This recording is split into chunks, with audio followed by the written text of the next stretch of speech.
Park में समंदर के किनारे बेंच पे बाहिजाब लड़की बैठी किताब पढ़ने में मगन थी। इतने में वॉक करते हुए एक शख्स आया और अस्सलाम वालेकुम कहते हुए बेंच की दूसरी तरफ बैठ गया। वो शख्स बोला, मोहतरमा, क्यों ना कुछ बातचीत कर लें।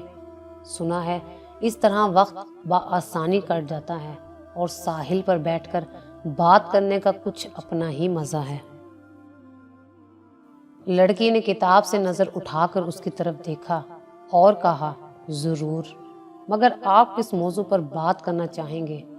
उस शख्स ने कहा, हम बात कर सकते हैं कि इस्लाम औरत को पर्दे में क्यों कैद करता है, या इस्लाम औरत को मर्द के जितना वरासत का हकदार क्यों नहीं मानता। लड़की ने दिलचस्पी से कहा, ज़रूर, माशा अल्लाह, आपने बहुत दिलचस्प मौजू छेड़ लिया है, लेकिन पहले आप मेरे एक सवाल का जवाब दीजिए, उसके बाद ही बहस मुमकिन है। उस शख्स ने पूछा, क्या? लड़की ने कहा, गाय, घोड़ा और बकरी एक सा चारा यानी घास खाते हैं, लेकिन गाय गोबर करती है, घोड़ा लेट करता है और बकरी मेंगने करती है। इसकी वजह क्या है? वो शख्स इस सवाल से चकरा गया और खिसिया कर बोला, मुझे इसका पता नहीं।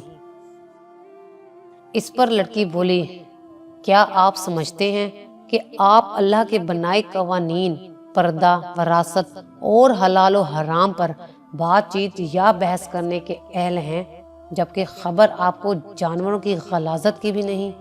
ये कहकर लड़की अपनी किताब की तरफ मुतवज्जह हो गई। ये है हमारे मुआशरे के लोगों की मिसाल। इल्म होता नहीं, लेकिन निहायत मुहज्जब मुफ्ती बनकर बिनते हवा के इनबॉक्स में घुसकर बहस करना अपना अव्वलीन फरीज़ा समझते हैं। ज़रा नहीं, पूरा सोचिए। अगर आपको हमारी ये वीडियो अच्छी लगी हो तो इसे लाइक करें, शेयर करें और मज़ीद अच्छी वीडियोस देखने के लिए हमारा चैनल सब्सक्राइब करें।